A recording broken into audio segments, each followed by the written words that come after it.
पेश है सुजान सिंह की लिखी हुई कहानी कुल्फी।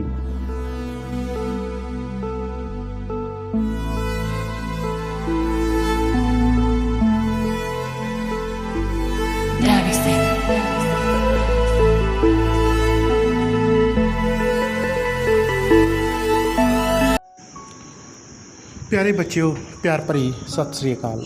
10वीं जमात की किताब वणगी विचों मैं अज कहानी लैके आया तुहाडे वास्ते। असी कहानी का आदर्श पाठ करांगे और उस दे नाल ही मैं तुहानूं उसका सार अते उस कहानी के प्रश्न उत्तर भी अज पूरे विस्तार सहित समझावांगा। सो प्यारे बच्चों, सरदार सुजान सिंह जी लिखी हुई कहानी है कुल्फी। और कुल्फी कहानी एक बच्चे की मानसिकता बारे दे विच जिहड़ा चर्चा की गई है कि एक बच्चा मध्यवर्ती परिवार यानी कि एक छोटे तबके का परिवार होवे तो बहुत सारिया इच्छावां ने बच्चे दियां मापिਆਂ ਨੂੰ दबणियां पैंदियां ने। बहुत सारिया इच्छावां ने असी पूरीआं नहीं कर सकते। कई बार असी आले दुआले अपने चौगिरदे विच जां अपने वड्डिआं दे नाल देखते हैं कि बहुत सारा कुछ जिहड़ा हैगा वा वो नहीं लैना, ये नहीं लैना, ये विच ये खराबी है, ये वो खराबी है। तो फिर बच्चे की सोच जिहड़ी रात नूं सुत्तिआं भी वो विचार दिन दे जिहड़े दिमाग दे विच घुमदे रहिंदे ने। ਉਹੀ इस कहानी के विच बड़े सोहणे तरीके नाल सरदार सुजान सिंह जी हुणां ने दस्सिआ है। चलदे हैं पहलां कहानी तुहाडे नाल साझी करदा है मैं। महीना मुक्कण ते सी पर मुक्कण विच नहीं सी आउंदा। सोच रिहा सां कि महीने के पहले अध दे 15 दिन किवें झट-पट मुक जांदे ने ते तनखाह भी उन्हां 15 दिनां दे नाल ही किवें उड-पुड जांदी है। मैनूं पट्ठे दी साफ चुभ रही सी। पासा वट के पिठ ते हत्थ फेरिया तां सफ दीआं पिड़ियां पिंडे विच खुबियां होईयां सन। मलाई वाली कुल्फी, ठंडी ठार आवाज़ विच कुल्फी वाले ने होका दिता। उसकी आवाज़ किन्ना चिर मेरे कन्नां विच गूंजदी रही। चिट्टी दुध कुल्फी शाकार मेरिया अखां दे सामने नच्चण लगी। मेरे मूँह विच पानी आ गया पर मैं बेवस हाँ। पैसे की तंगी हवालात की तंगी नालों भी भैड़ी हुंदी जी। मेरी दोपहर मगरों की नींद हाले पूरी नहीं सी हुई कि मैनू मेरे छोटे काके ने हलूण के जगा ही दिता। मैं खिजिया आया सा पर काके की तोतली आवाज़ ने मैनू शांत कर दिता। दाजी किन्नियां अज्जां मारियां, जागदे ही नहीं तुची? हाँ हाँ, तू की कहना है दस भी। मैं कुछ काले जे पै के पूछया। तका एक तका दिओ दाजी। पर तका मेरे कोल है ही नहीं सी। मेरे कोल अज कुछ भी नहीं सी। जून की 26 तरीक सी। घर का खर्च बाजार का उधार की शाख ने मसी तुर रहा सी। तका दिओ भी ना दाजी। बाहर मुरमरे वाला उच्ची उच्ची साडे बूहे अगे होका दे रहा सी। कोई जवाब सोचण वास्ते समा कढ़ण लई मैं कहा, काका तू टका की करना है? खच्चणे मैं टका होर की करदे टके नूं। मैनूं पता है पहले जंग तो मगरों जदों बड़ी महंगाई हो गई सी सानूं धेला खर्चण नूं मिलदा सी ते धेले दे मसद्दी राम तो लिआंदे होए छोले मुक्कण विच नहीं सी आउंदे। हुण आने दे भी उन्ने छोले नहीं सन मिल सकदे। आमदन मेरे पिता की आमदन दे पासक भी नहीं सी। हालांकि मेरी पढ़ाई मेरे पिता नूं कई गुणा वध सी। मैं दुनिया की आर्थिक दशा इस दिशा नूं बनाउण ते कायम करन वाले धन कबीरां दे विचार करन लग पिया। बाहरों फिर मुरमरा छोले का होका गूंजिया ते नाल ही काके ने आख्या, तका दिओ भी ना दाजी। तका भैड़ा हुंदा है। मैं हालात तो पैदा हुई बदहवासी जही विच कहा, तका भी कदे भैड़ा हुंदा है दाजी। तके दा मुरमरा आउंदा है। मुरमरा भैड़ा हुंदा है? मैं आख्या ते बाकी गल हाले मेरे मूँह विच ही सी। काके ने कहा, मुरमरा ते मिठा हुंदा है। इस दलील का मेरे कोल कोई उत्तर नहीं सी। मैं भी मिठे का लोभी हाँ पर फिर भी मैं अपनी फोकी हिकमत जान जताउंदियां क्या मुरमरे नाल खंघ लग जाती है बच्चू। तका तुसी तका दे दिओ, मैनू नहीं लगती खंघ खुंघ। मुंडा मच्छर का जापदा सी। टका मेरे कोल है ही नहीं सी। मैं काके नूं टालण लई उसनूं पता नहीं क्यों कह दिता, खबरे वड्डा लोभ दे के भुलाउण लई। मुरमरा गंदा हुंदा है, असीं शामी बाजारों कुल्फी खावांगे। मुरमरे छोले वाला हुण टल चुका सी। काका जी मेरी आस के उल्ट शामी कुल्फी खानी मन गया। मैं समझिया बला टली। मैं सोचा किते कोई होर छाबड़ी वाला ना आ जाए। सो मैं कपड़े पा के कड़कदी धुप विच बाहर निकल गया तो शाम सड़कों के समा कट्टण कर लगा। कीमती समा मैं एक टके की मंग तो बचण लई नाश कर रहा सा। मैं अपने मालक नूं क्यों नहीं सी कहंदा कि मेरा इन्ने विच गुजारा नहीं हुंदा, पर सुनेगा कौन? इकल्ले की आवाज़ भावें किड्डी उच्ची होवे सुनी नहीं जाती। लोड़वंद इकट्ठे हो ही नहीं सकते। जे हो जाण तां रहण ही नहीं दिते जांदे तां जो इकट्ठी मंग ना करन। मंग कीतिआं कई बार नौकरीओ जवाब हो जाता जे। ਮੈਂ ਡਰ ਗਿਆ। ਬੇਰੁਜ਼ਗਾਰੀ ਤੇ ਭਿਆਨਕ ਭਵਿੱਖ ਨੇ ਮੈਨੂੰ ਕੰਬਾ ਦਿੱਤਾ। ਕਾਇਰਤਾ ਵਾਂਗ ਮੈਂ ਸਦਾ ਤੋਂ ਚੁੱਪ ਰਿਹਾ ਸਾਂ। ਹੁਣ ਵੀ ਚੁੱਪ ਰਹਿਣ ਦਾ ਫੈਸਲਾ ਕੀਤਾ। ਸ਼ਾਮੀ ਇਹ ਸਮਝ ਕਿ ਕਾਕਾ ਛੇਤੀ ਸੌਂ ਜਾਂਦਾ ਏ, ਮੈਂ ਦੱਬੇ ਪੈਰੀ ਘਰ ਪਹੁੰਚਿਆ। ਆਵਾਜ਼ ਨਾ ਮਾਰੀ, ਕੇਵਲ ਕੁੰਡਾ ਹੀ ਖੜਕਾਇਆ। ਉੱਤੋਂ ਦੀ ਆਵਾਜ਼ ਆਈ, ਦਾਜੀ ਆਇਆ ਜੀ। ਤੇ ਥੋੜੇ ਚਿਰ ਮਗਰੋਂ ਕਾਕੇ ਨੇ ਆਣ ਬੂਹਾ ਖੋਲ੍ਹਿਆ। ਦਾਜੀ ਕੌਫੀ ਖਾਣ ਜਾਣਾ ਏ? ਉਸਨੇ ਆਸ ਭਰਪੂਰ ਲਹਿਜੇ ਵਿੱਚ ਪੁੱਛਿਆ। ਉੱਤੇ ਚੱਲ ਉੱਤੇ, ਮੈਂ ਕਿਹਾ। ਕਾਕਾ ਨਿੰਮੋ ਝਾਣਾ ਜਿਹਾ ਹੋ ਕੇ ਅੱਗੋਂ ਲੱਗ ਤੁਰਿਆ। ਮੰਜੇ ਤੇ ਬੈਠ ਕੇ ਕਾਕੇ ਨੇ ਗੋਦ ਵਿੱਚ ਲੈ ਕੇ ਮੈਂ ਪਿਆਰ ਨਾਲ ਕਿਹਾ, ਹੁਣ ਰਾਤ ਪੈ ਗਈ ਏ, ਕੁਲਫੀ ਕੱਲ੍ਹ ਖਾਵਾਂਗੇ। ਮਾਮੂਲ ਤੋਂ ਉਲਟ ਕਾਕਾ ਚੁੱਪ ਕਰ ਰਿਹਾ। ਕਿੰਨਾ ਚਿਰ ਅਸਮਾਨ ਵੱਲ ਤੱਕ ਕੇ ਕੁਝ ਸੋਚਦਾ ਰਿਹਾ। ਫਿਰ ਆਖਣ ਲੱਗਾ, ਦਾਜੀ ਤਾਰੇ ਪਈਏ ਹੁੰਦੇ ਨਾ, ਵੱਡਾ ਭਾਗ ਦਾ ਸੀ, ਤਾਰੇ ਪਈਏ ਹੁੰਦੇ ਨੇ ਜੀ, ਸਾਰੇ ਪਈਏ ਸਾਡੇ ਕੋਠੇ ਤੇ ਕਿਉਂ ਨਹੀਂ ਵਰ ਪੈਂਦੇ? ਮੈਂ ਇਹ ਆਖ ਕੇ ਤਾਰੇ ਰੁਪਈਏ ਨਹੀਂ ਹੁੰਦੇ, ਮਨ ਉਸ ਦਾ ਸਵਰਗ ਢਾਹ ਛੱਡਿਆ। ਉਹ ਮੰਜੇ ਤੇ ਲੇਟ ਗਿਆ ਤੇ ਅਸਮਾਨ ਵੱਲ ਦੇਖਦਾ ਆਖਰ ਸੌਂ ਹੀ ਗਿਆ। ਦੂਸਰੇ ਦਿਨ ਕੰਮ ਤੇ ਮੈਂ ਆਪਣੇ ਸਾਥੀਆਂ ਤੋਂ ਕੁਝ ਮੰਗਣ ਦੀ ਕੋਸ਼ਿਸ਼ ਕਰਦਾ ਰਿਹਾ, ਪਰ ਹੀਆ ਨਹੀਂ ਸੀ ਪੈਂਦਾ। ਮੰਗਣਾ ਬਹੁਤ ਔਖਾ ਹੁੰਦਾ ਹੈ। ਮੌਤ ਜਿੰਨਾ ਦੁੱਖ ਹੁੰਦਾ ਹੈ ਮੰਗਣ ਵਿੱਚ।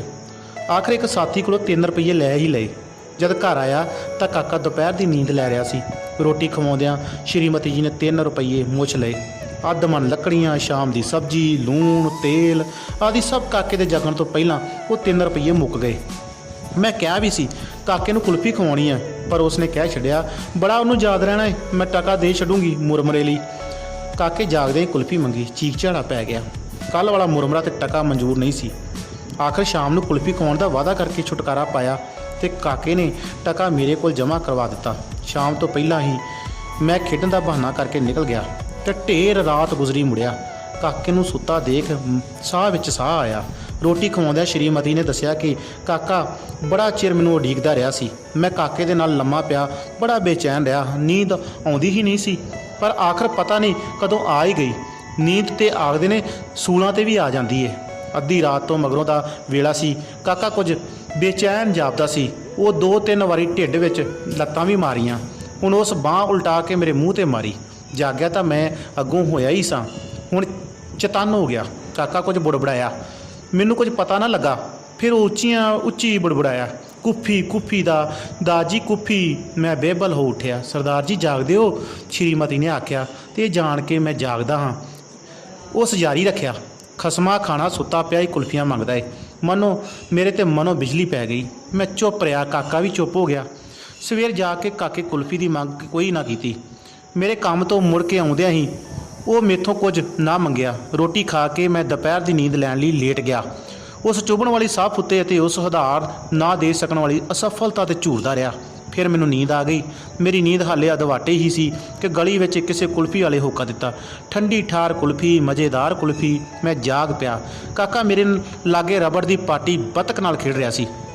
ਦੂਸਰੀ ਆਵਾਜ਼ ਤੇ ਉਸ ਦੇ ਕੰਨ ਖੜੇ ਹੋ ਗਏ। ਬੱਤਕ ਨੂੰ ਸੁੱਟ ਕੇ ਉਹ ਖੜਾ ਹੋਇਆ। ਬੂਹੇ ਲਾਗੇ ਜਾ ਕੇ ਉਹ ਖੜਾ ਹੋ ਕੇ ਬਾਹਰ ਦੇਖਣ ਲੱਗ ਪਿਆ। ਮੈਂ ਸੋਚਿਆ ਹੁਣ ਮੈਨੂੰ ਜਗਾਉਣ ਆਵੇਗਾ, ਪਰ ਉਹ ਉੱਥੇ ਹੀ ਖੜੋਤਾ ਰਿਹਾ। ਫਿਰ ਉਹ ਬਾਹਰ ਤੁਰ ਗਿਆ। ਮੈਂ ਛੋਪਲੀ ਉੱਠ ਕੇ ਬੂਹੇ ਓਲੇ ਜਾ ਖੜੋਤਾ। ਕੁਲਫੀ ਵਾਲਾ ਸਾਹਮਣੇ ਸ਼ਾਹ ਜੀ ਦੇ ਲੜਕੇ ਨੂੰ ਕੁਲਫੀ ਕੱਢ ਕੇ ਦੇ ਆਹਰ ਵਿੱਚ ਸੀ। ਇਹ ਮੁੰਡਾ ਗਲੀ ਦਾ ਬੁਲੀ ਸੀ। ਆਪਣੇ ਤੋਂ ਛੋਟਿਆਂ ਮੁੰਡਿਆਂ ਨੂੰ ਸਦਾ ਕੁੱਟਿਆ ਕਰਦਾ ਸੀ। ਇਹ ਕੋਈ 8 ਕੁ ਵਰਿਆਂ ਦਾ ਸੀ। ਸਾਡੇ ਕਾਕੇ ਤੋਂ 3 ਕੁ ਸਾਲ ਵੱਡਾ ਸੀ। ਕਾਕਾ ਸਿਪਾਹੀਆਂ ਵਾਂਗ ਲੱਤਾਂ ਚੌੜੀਆਂ ਕਰਕੇ ਲੱਕ ਪਿੱਛੇ ਹੱਥ ਜੋੜੀ ਖੜਾ ਸੀ। ਕੁਲਫੀ ਵਾਲੋਂ ਗੌਰ ਨਾਲ ਦੇਖ ਰਿਹਾ ਸੀ, ਪਰ ਉਸ ਕੁਲਫੀ ਵਾਲੇ ਭਾਈ ਕੋਲ ਕੁਲਫੀ ਨਹੀਂ ਸੀ ਮੰਗੀ। ਜਿਉਂ ਹੀ ਕੁਲਫੀ ਵਾਲੇ ਨੇ ਸ਼ਾਹਾਂ ਦੇ ਮੁੰਡੇ ਹੱਥ ਕੁਲਫੀ ਦੀ ਪਲੇਟ ਰੱਖੀ, ਕਾਕਾ ਧੁੱਸ ਦੇ ਕੇ ਉਸ 'ਤੇ ਪੈ ਗਿਆ। ਉਹ ਗਈ ਪਲੇਟ, ਉਹ ਗਈ ਕੁਲਫੀ, ਫਲੂਦਾ, ਚਿਮਚਾ ਤੇ ਮੋਰੀ ਵਿੱਚ ਡਿੱਗਾ ਸ਼ਾਹਾਂ ਦਾ ਮੁੰਡਾ। ਕਿਸੇ ਜੇਤੂ ਵਾਂਗ ਕਾਕਾ ਉਸ ਦੇ ਮੂੰਹ ਵੱਲ ਵੇਖਦਾ ਰਿਹਾ। ਸ਼ਾਹਾਂ ਦਾ ਮੁੰਡਾ ਗੁੱਸੇ ਖਾ ਕੇ ਉੱਠਿਆ। ਕੁਲਫੀ ਦਾ ਨੁਕਸਾਨ ਤੇ ਉਸ ਦੀ ਹੇਠੀ ਉਸ ਨੂੰ ਜਿਵੇਂ ਨਵਾਂ ਜੋਸ਼ ਦੇ ਰਹੀ ਸੀ। ਜਿਉਂ ਹੀ ਉਹ ਉੱਠਿਆ, ਕਾਕੇ ਨੇ ਫਿਰ ਉਸ ਨੂੰ ਇੱਕ ਐਸੀ ਢੁੱਡ ਮਾਰੀ ਕਿ ਉਹ ਫਿਰ ਮੋਰੀ ਵਿੱਚ ਜਾ ਪਿਆ। ਚੀਕਾਂ ਮਾਰਨ ਲੱਗ ਪਿਆ। ਕੁਲਫੀ ਵਾਲਾ ਕਾਕੇ ਨੂੰ ਚਪੇੜ ਲੈ ਕੇ ਪਿਆ। ਮੈਂ ਨੱਸ ਕੇ ਕਾਕੇ ਨੂੰ ਚੁੱਕ ਲਿਆ। ਕੁਲਫੀ ਵਾਲੇ ਨੇ ਸ਼ਾਹਾਂ ਦੇ ਮੁੰਡੇ ਨੂੰ ਉਠਾ ਲਿਆ। ਸ਼ਾਹਣੀ ਜੋ ਕਿਸੇ ਦਾ ਕੋਈ ਅਲਾਮਾ ਨਹੀਂ ਸੀ ਸੁਣਦੀ, ਅੱਜ ਸਾਡੇ ਘਰੇ ਅਲਾਮਾ ਲੈ ਕੇ ਆਈ। ਕਾਕੇ ਦਾ ਸਰੀਰ ਭਖ ਰਿਹਾ ਸੀ। ਸ਼੍ਰੀਮਤੀ ਨੇ ਆਖਿਆ, ਆ ਖਸਮਾ ਖਾਣੇ ਨੂੰ ਤੂੰ ਲੱਗਾ ਏ, ਹੁਣ ਅਲਾਮੇ ਲਿਆਉਣ ਤੇ ਮਾਰਨ ਲਈ ਚਪੇੜ ਉਘੇਰੀ। ਮੈਂ ਕਿਹਾ, ਕੁਝ ਵੰਡ ਛਦੈਣੇ ਕਹਿਰ ਪਿਓ ਦੇ ਘਰ ਬਹਾਦਰ ਮੁੰਡਾ ਜੰਮਿਆ ਏ। ਸੋ ਪਿਆਰੇ ਬੱਚਿਓ, ਇਹ ਸੀਗੀ ਕੁਲਫੀ ਕਹਾਣੀ। ਇੱਕ ਬੱਚੇ ਦੀ ਮਾਨਸਿਕਤਾ, ਉਹਦੇ ਪਿਓ ਦੀ ਜਿਹੜੀ ਆਰਥਿਕ ਹਾਲਤ, ਉਹਦਾ ਚਿੱਤਰਨ ਸਰਦਾਰ ਸੁਚਾਨ ਸਿੰਘ ਜੀ ਉਹਨਾਂ ਨੇ ਬੜਾ ਸੋਹਣਾ ਕੀਤਾ ਹੈ। ਕਿ ਅਸੀਂ ਦੇਖਦੇ ਹਾਂ ਅਕਸਰ ਹੀ ਗਲੀਆਂ ਦੇ ਵਿੱਚ ਇਹੋ ਜਿਹੀਆਂ ਗਰੀਬ ਘਰਾਂ ਦੇ ਵਿੱਚ ਜਾਂ ਮੱਧਵਰਤੀ ਪਰਿਵਾਰਾਂ ਦੇ ਵਿੱਚ ਇਹੋ ਜਿਹੀਆਂ ਘਟਨਾਵਾਂ ਵਾਪਰ ਜਾਂਦੀਆਂ ਨੇ। ਸੋ ਪਿਆਰੇ ਬੱਚਿਓ, ਸਭ ਤੋਂ ਪਹਿਲਾਂ ਐਸਾ ਸਾਰ ਹੈ ਜਿਹੜਾ ਤੁਸੀਂ ਕਰਨਾ ਹੈ 150 ਸ਼ਬਦਾਂ ਦੇ ਵਿੱਚ 7 ਨੰਬਰ ਦਾ ਸਵਾਲ ਤੁਹਾਨੂੰ ਪੇਪਰ ਵਿੱਚ ਇਹਦਾ ਸਾਰ ਜਿਹੜਾ ਹੈ ਆਉਣਾ ਹੁੰਦਾ ਹੈ। ਉਹਦੇ ਸਾਰ ਨੂੰ ਤੁਸੀਂ ਸਾਰੀ ਕਹਾਣੀ ਨੂੰ ਬੜੇ ਧਿਆਨ ਨਾਲ ਸੁਣ ਕੇ ਉਹਦੇ ਵਿੱਚੋਂ ਜਿਸ ਤਰ੍ਹਾਂ ਉਸ ਦੀ ਕਹਾਣੀਕਾਰ ਦੀ ਹਾਲਤ ਦੱਸੀ ਹੈ ਸੁਜਾਨ ਸਿੰਘ ਹੋਣਾ ਨੇ ਕਿ ਕਿਵੇਂ ਉਹ ਆਰਾਮ ਨਾਲ ਪਰਿਵਾਰ ਦੀ ਆਰਥਿਕ ਹਾਲਤ ਮਾੜੀ ਹਾਲਤ ਨੂੰ ਦੇਖ ਕੇ ਸੋਚ ਵਿਚਾਰ ਰਿਹਾ, ਝੂਰ ਰਿਹਾ ਹੈ ਔਰ ਆਪ ਵੀ ਉਸ ਨੂੰ ਤੰਗੀ ਤੋਂ ਪਰੇਸ਼ਾਨ ਹੈ ਕਿ ਆਪ ਦਾ ਵੀ ਦਿਲ ਕਰਦਾ ਵਾ ਕਿ ਕੁਲਫੀ ਖਾਵਾਂ, ਪਰ ਪੈਸੇ ਨਾ ਹੋਣ ਕਰਕੇ ਉਹ ਆਪ ਹੀ ਆਪਣੇ ਵਿਚਾਰਾਂ ਨੂੰ ਘੁੱਟ ਕੇ ਬੈਠਾ ਹੈ। ਫਿਰ ਕੁਲਫੀ ਵਾਲੇ ਦਾ ਗਲੀ ਵਿੱਚ ਆਉਣਾ, ਹੋਕਾ ਦੇਣਾ, ਬੱਚੇ ਦਾ ਕੁਲਫੀ ਖਾਣ ਲਈ ਜਿੱਦ ਕਰਨਾ, ਫਿਰ ਟਕਾ ਮੰਗਣਾ, ਫਿਰ ਮੁਰਮਰੇ ਵਾਲੇ ਦਾ ਆਉਣਾ, ਮੁਰਮਰੇ ਦਾ ਕਹਿਣਾ ਕਿ ਗਲਾ ਖਰਾਬ ਹੋ ਜਾਂਦਾ ਹੈ, ਖੰਘ ਆਉਂਦੀ ਹੈ, ਬੱਚੇ ਦਾ ਫਿਰ ਜਿੱਦ ਕਰਨੀ ਕਿ ਨਹੀਂ ਹੁੰਦੀ ਖੰਘ ਆਉਂਦੀ ਇਹਦੇ ਨਾਲ, ਅਤੇ ਕਹਾਣੀਕਾਰ ਵੱਲੋਂ ਕਾਕੇ ਨੂੰ ਫਿਰ ਲਾਰਾ ਲਾ ਦੇਣਾ ਕਿ ਤੈਨੂੰ ਮੈਂ ਕੱਲ੍ਹ ਸ਼ਾਮ ਨੂੰ ਕੁਲਫੀ ਖਵਾਵਾਂਗਾ। ਫਿਰ ਮਾਲਕ ਦੇ ਕੋਲੋਂ ਨੌਕਰੀ ਦੇ ਵੱਧ ਪੈਸੇ ਮੰਗਣ ਦੀ ਲਾਚਾਰੀ ਬਾਰੇ ਗੱਲ ਕਹਾਣੀਕਾਰ ਨੇ ਕਿਵੇਂ ਕੀਤੀ ਹੈ ਕਿ ਜੇ ਨੌਕਰੀ ਤੋਂ ਕੱਢ ਦਿੱਤਾ ਤਾਂ ਬੇਰੁਜ਼ਗਾਰ ਹੋ ਜਾਵੇਗਾ। ਫਿਰ ਆਪਣੀ ਹਾਲਤ ਬਾਰੇ ਚਰਚਾ ਕੀਤੀ ਕਿ ਪਿਓ ਆਪਦੇ ਤੋਂ ਵੱਧ ਪੜ੍ਹਿਆ ਪਰ ਉਸ ਦੀ ਆਮਦਨ ਆਪਣੇ ਪਿਓ ਤੋਂ ਘੱਟ ਹੈ। ਫਿਰ ਉਸ ਤੋਂ ਬਾਅਦ ਕਹਾਣੀਕਾਰ ਦੀ ਪਤਨੀ ਜਿਹੜੇ ਉਹਦੇ 3 ਰੁਪਈਏ ਆਪਣੇ ਦੋਸਤ ਤੋਂ ਉਧਾਰ ਮੰਗ ਕੇ ਲੈ ਕੇ ਆ ਜਾਂਦਾ, ਉਹਨੂੰ ਆਪਣੇ ਘਰ ਦੇ ਸੌਦੇ ਵਾਸਤੇ ਖਤਮ ਕਰ ਦਿੰਦੀ ਹੈ ਅਤੇ 1 ਟਕਾ ਜਿਹੜਾ ਹੈਗਾ ਵਾ ਉਹ ਕੁਲਫੀ ਵਾਸਤੇ ਜਿਹੜਾ ਹੈਗਾ ਵਾ ਮੁਰਮਰੇ ਵਾਸਤੇ ਆਪਣੇ ਪੁੱਤ ਨੂੰ ਦੇ ਦਿੰਦੀ ਹੈ। ਫਿਰ ਰਾਤ ਨੂੰ ਕੁਲਫੀ ਵਾਸਤੇ ਬੁੜਬੜਾਉਣਾ ਬੱਚੇ ਦਾ, ਕਿਉਂਕਿ ਆਸ ਨਹੀਂ ਪੂਰੀ ਹੋਈ ਹੁੰਦੀ, ਅਤੇ ਉਹ ਫਿਰ ਰਾਤ ਬੇਚੈਨੀ ਦੇ ਵਿੱਚ ਬੱਚਾ ਕਿਵੇਂ ਰਹਿੰਦਾ ਵਾ। ਇਸ ਗੱਲ ਤੋਂ ਪਿਓ ਬਹੁਤ ਪਰੇਸ਼ਾਨ ਹੁੰਦਾ ਵਾ ਕਿ ਉਹਦਾ ਬੱਚਾ ਉਹਦੀ ਆਪਣੀ ਆਸ ਪੂਰੀ ਨਾ ਹੋਣ ਕਰਕੇ ਰਾਤ ਬੇਚੈਨੀ ਵਿੱਚ ਰਿਹਾ। ਫਿਰ ਕੁਲਫੀ ਵਾਲੇ ਦਾ ਅਗਲੇ ਦਿਨ ਫਿਰ ਗਲੀ ਵਿੱਚ ਮੁੜ ਕੇ ਆ ਜਾਣਾ ਕਿ ਹੋਕਾ ਦੇਣਾ, ਫਿਰ ਸ਼ਾਹਾਂ ਦੇ ਮੁੰਡੇ ਦਾ ਕੁਲਫੀ ਖਰੀਦਣਾ, ਫਿਰ ਉਹਨਾਂ ਦੇ ਜਿਵੇਂ ਹੱਥੋਂ ਪਾਈ ਹੋਣ ਵਾਲੀ ਘਟਨਾ ਸਾਰੀ ਮੈਂ ਦੱਸੀ ਹੈ। ਪਿਆਰੇ ਬੱਚਿਓ, ਇਹ ਸਾਰਾ ਕੁਝ ਜਿਹੜਾ ਹੈਗਾ ਕਹਾਣੀ ਦਾ ਤੁਸੀਂ ਉਹਦੇ ਵਿੱਚ ਦੱਸ ਦੇਣਾ ਹੈ। ਫਿਰ ਕਿਵੇਂ ਉਹ ਲਾਮਾ ਲੈ ਕੇ ਸ਼ਾਣੀ ਉਹਨਾਂ ਦੇ ਘਰੇ ਆਉਂਦੀ ਹੈ ਕਿ ਜਿਹਨੇ ਕਦੇ ਲਾਮਾ ਸੁਣਿਆ ਹੀ ਨਹੀਂ ਹੁੰਦਾ ਅਤੇ ਅੱਜ ਲਾਮਾ ਦੇਣ ਵਾਸਤੇ ਉਹਨਾਂ ਦੇ ਘਰੇ ਆਈ ਹੋਈ ਹੈ। ਇਹ ਸਾਰਾ ਕੁਝ ਜਿਹੜਾ ਚਿੱਤਰਨ ਹੈ ਬੜੇ ਸੋਹਣੇ ਤਰੀਕੇ ਨਾਲ ਆਪਣੇ ਸ਼ਬਦਾਂ ਦੇ ਵਿੱਚ ਕਰ ਦੇਣਾ ਹੈ। ਪਿਆਰੇ ਬੱਚਿਓ, ਇਸ ਕਹਾਣੀ ਦੇ ਵਿੱਚੋਂ ਕੁਝ ਸਵਾਲ ਨੇ ਜੋ ਕਹਾਣੀ ਸੁਣੀ ਆ ਉਹਦੇ ਵਿੱਚ ਸਵਾਲਾਂ ਦੇ ਜਵਾਬ ਦੇਣੇ ਆ। ਪਹਿਲਾ ਸਵਾਲ ਹੈ, ਕੁਲਫੀ ਵਾਲੇ ਦਾ ਹੋਕਾ ਸੁਣ ਕੇ ਲੇਖਕ ਕੀ ਸੋਚਣ ਲੱਗ ਪਿਆ? ਕਿ ਮਤਲਬ ਕਿ ਉਸ ਦੇ ਮਨ ਵਿੱਚ ਹੀ ਆਰਥਿਕ ਤੰਗੀ ਸੀ, ਕੁਲਫੀ ਖਾਣ ਨੂੰ ਦਿਲ ਕਰਦਾ ਸੀ, ਜਾਂ ਜੂਨ ਦਾ ਮਹੀਨੇ ਦਾ ਆਖਰੀ ਹਫ਼ਤਾ ਚੱਲ ਰਿਹਾ ਸੀ, ਕੋਲ ਪੈਸੇ ਨਹੀਂ ਸੀਗੇ ਅਤੇ ਤੰਗੀ ਕਰਕੇ ਉਹ ਆਪਣੀ ਜਿਹੜੀ ਹੈਗੀ ਆ ਮਨ ਦੀ ਇੱਛਾ ਉਹਨੂੰ ਉੱਥੇ ਅੰਦਰ ਹੀ ਦਬਾ ਲੈਂਦਾ ਹੈ। ਤੁਸੀਂ ਤੱਕਾ ਦਿਓ, ਮੈਨੂੰ ਨਹੀਂ ਖੰਘ ਲੱਗਦੀ। ਕਾਕੇ ਨੇ ਇਹ ਸ਼ਬਦ ਤੋਂ ਕੀ ਭਾਵ ਸੀਗੇ? ਜਦੋਂ ਬਹਾਨਾ ਲਾ ਕੇ ਉਹਨੇ ਕਿਹਾ ਕਿ ਮੈਂ ਤੈਨੂੰ ਮੁਰਮਰਾ ਲੈ ਦੂੰਗਾ, ਮੁਰਮਰੇ ਵਾਲਾ ਗਲੀ 'ਚ ਹੋਕਾ ਦਿੰਦਾ ਵਾ ਅਤੇ ਫਿਰ ਉਹ ਕਹਿੰਦਾ ਕਿ ਨਹੀਂ, ਉਹਦੇ ਨਾਲ ਖੰਘ ਲੱਗ ਜਾਂਦੀ ਹੈ। ਤਾਂ ਉਹ ਕਹਿੰਦਾ ਕਿ ਤੁਸੀਂ ਮੈਨੂੰ ਪੈਸੇ ਦਿਓ, ਮੈਨੂੰ ਨਹੀਂ ਖੰਘ ਲੱਗਦੀ। ਅਗਲਾ ਸਵਾਲ ਹੈ, ਲੇਖਕ ਆਪਣੇ ਪਿਤਾ ਦੇ ਸਮੇਂ ਦੀ ਤੁਲਨਾ ਆਪਣੇ ਨਾਲ ਕਿਵੇਂ ਕਰਦਾ ਹੈ? ਕਿਉਂਕਿ ਉਹ ਤੋਂ ਵੱਧ ਪੜ੍ਹਿਆ ਲਿਖਿਆ ਹੁੰਦਾ ਵਾ ਪਰ ਫਿਰ ਵੀ ਉਹਦੇ ਪਾਸ ਜਿਹੜੀ ਆ ਘੱਟ ਆ, ਲੋੜਾਂ ਵੀ ਬਹੁਤ ਔਖੀਆਂ ਜਿਹੜੀਆਂ, ਤਨਖਾਹ ਘੱਟ ਹੋਣ ਕਰਕੇ ਲੋੜਾਂ ਨਹੀਂ ਪੂਰੀਆਂ ਕਰ ਸਕਦਾ। ਅਗਲਾ ਸਵਾਲ ਹੈ, ਲੇਖਕ ਮਾਲਕ ਤੋਂ ਤਨਖਾਹ ਵਧਾਉਣ ਦੀ ਮੰਗ ਤੋਂ ਕਿਉਂ ਸੰਕੋਚ ਕਰਦਾ ਹੈ? ਡਰਦਾ ਹੈ ਕਿ ਬੇਰੁਜ਼ਗਾਰੀ ਬਹੁਤ ਜ਼ਿਆਦਾ ਹੈ, ਜੇ ਉਹਨੇ ਪੈਸੇ ਵੱਧ ਮੰਗੇ ਤਾਂ ਫਿਰ ਜਿਹੜਾ ਹੈਗਾ ਨੌਕਰੀ ਤੋਂ ਕੱਢ ਦਿੱਤਾ ਜਾਵੇਗਾ।